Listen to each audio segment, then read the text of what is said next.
ये कहानी एक राज्य के मंत्री जी की अचानक मृत्यु हो जाने की वजह से पूरे राज्य में सन्नाटा छा गई। क्योंकि राज्य के कामकाज में बहुत ही अड़चने आ रही थी, दिक्कतें आ रही थी। तो वहां के राजा ने एक नए मंत्री नियुक्त करने का फैसला किया और राज्य के सभी पढ़े लिखे लोगों को उस मंत्री पद के लिए आमंत्रित किया।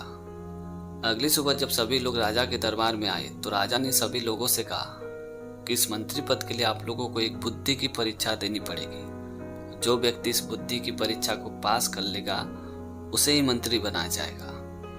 और एक एक करके सभी लोग उस बुद्धि की परीक्षा को देते गए और धीरे धीरे सभी फेल होते गए और अंत में एक व्यक्ति ने उस बुद्धि की परीक्षा को क्रैक कर लिया, यानी पास कर गया।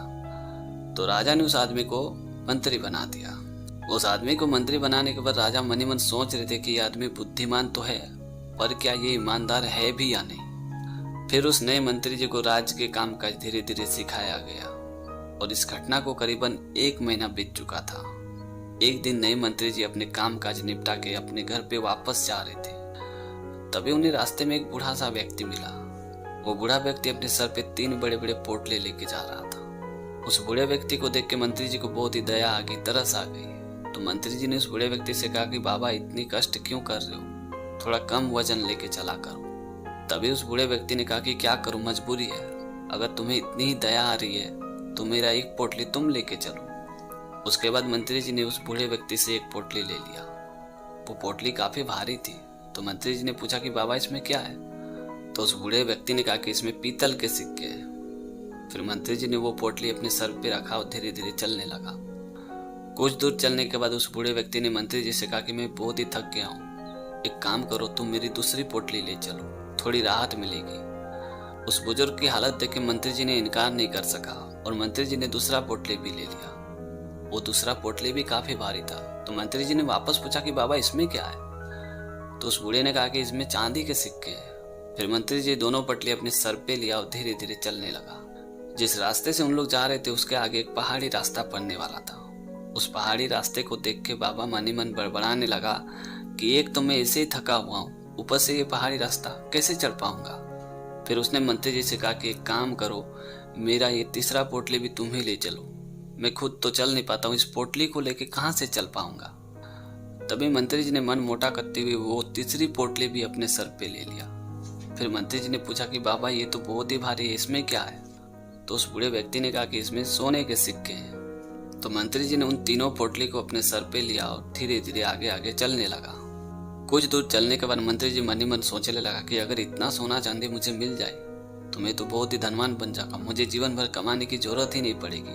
अगर मैं इन तीनों पोटलियों को लेके भाग जाऊं तो ये बूढ़ा व्यक्ति तो मुझे पकड़ भी नहीं पाएगा और ये सारा का सारा सोना चांदी मेरा हो जाएगा। और ये सोच के उस मंत्री जी ने उन तीनों पोटलियों को लेके दौड़ा दौड़ा वहां से भाग गया। फिर मंत्री जी अपने घर में पहुंच के जब उन तीनों पोटलियों को खोला तो उसमें देखा कि उसमें सिर्फ लोहे के सिक्के थे। तभी वो बुजुर्ग वहां आता है। तो मंत्री जी ने गुस्सा करते हुए उस बूढ़े आदमी से कहा कि तुमने तो कहा था कि इसमें सोना चांदी पीतल के सिक्के हैं, पर इसमें तो लोहे के सिक्के हैं, तुमने हमसे झूठ क्यों कहा। तभी उस बूढ़े ने अपना असली रूप दिखाया। वो कोई बूढ़ा नहीं बल्कि राजा था। फिर राजा ने मंत्री जी से कहा कि मैं तुम्हारी ईमानदारी की परीक्षा ले रहा था, तुमने अपनी बुद्धि की परीक्षा तो पास कर ली, पर तुमने अपनी ईमानदारी की परीक्षा में फेल हो गया। और ये बोल के राजा ने उस आदमी को मंत्री पद से निकाल दिया।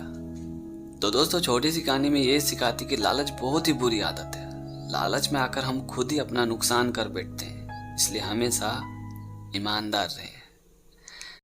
ये कहानी एक छोटे से गांव की। एक गांव में त्योहार चल रहा था। इस त्योहार में उस गांव में मेला लगता था, सत्संग सुनाया जाता था और भी कई तरह तरह के आयोजन होता था। और इसी वजह से दूर दूर के लोग उस गांव में मेला देखने के लिए आते थे, सत्संग सुनने के लिए आते थे। रात के वक्त एक संत जी ने सत्संग सुनाया और अगली सुबह जब संत जी वापस जा रहे थे तभी एक आदमी ने संत जी से पूछा कि संत जी, सत्संग सुनने के बावजूद भी जिसे पाप करना होता है वो तो करता है, तो भला सत्संग सुनने का क्या फायदा। ये बात सुनते संत जी ने अपने झोले में से एक मुट्ठी चना निकाला और उसके हाथ में थमा दिया और कहा कि इसे गिनती करके बताओ कि इसमें कुल कितने चने हैं। तभी थोड़ी देर बाद उस आदमी ने चने की गिनती करके संत जी को बताया। तो संत जी ने उस आदमी से पूछा कि जब तुम चने की गिनती कर रहे थे तब तुम्हारा सारा ध्यान कहाँ था। ये बात सुनते उस आदमी ने संत जी से कहा कि संत जी, जब मैं चने की गिनती कर रहा था तो मेरा सारा का सारा ध्यान चने की गिनती में था, ताकि हमसे गिनती में कोई भूल ना हो जाए।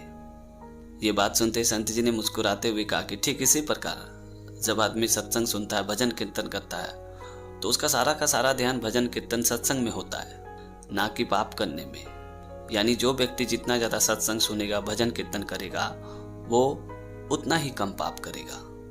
और यही है सत्संग सुनने का और भजन कीर्तन करने का फायदा। तो दोस्तों, छोटी सी कहानी में ये सिखाती कि नेगेटिविटी से बचने के लिए हम जितना ज्यादा अपने दिमाग को बिजी रखेंगे, उतना ही हमारे लिए अच्छा होगा। जैसे कि बुक्स पढ़ना, सत्संग सुनना, अच्छे लोगों के साथ कनेक्ट रहना। इससे क्या होता है कि जब तक आप इन चीजों में बिजी रहोगे, तब तक आपके दिमाग में फालतू के थॉट कभी नहीं आएंगे, और इसी वजह से हमारे दिमाग में धीरे धीरे अच्छी आदतें लगने शुरू हो जाएगी। तो दोस्तों, आज की कहानी आपको कैसी लगी कमेंट करके जरूर बताना। और अगर आपने हमारे चैनल को अभी तक सब्सक्राइब नहीं किया तो प्लीज़ यार चैनल को सब्सक्राइब कर देना, क्योंकि इस तरह का कंटेंट मैं हमेशा अपने चैनल पे लाते रहता हूँ। तो आज के लिए इतना ही, मिलते अगले वीडियो में एक नई टॉपिक के साथ, एक नई कहानी के साथ। तब तक के लिए जय हिंद, वंदे मातरम।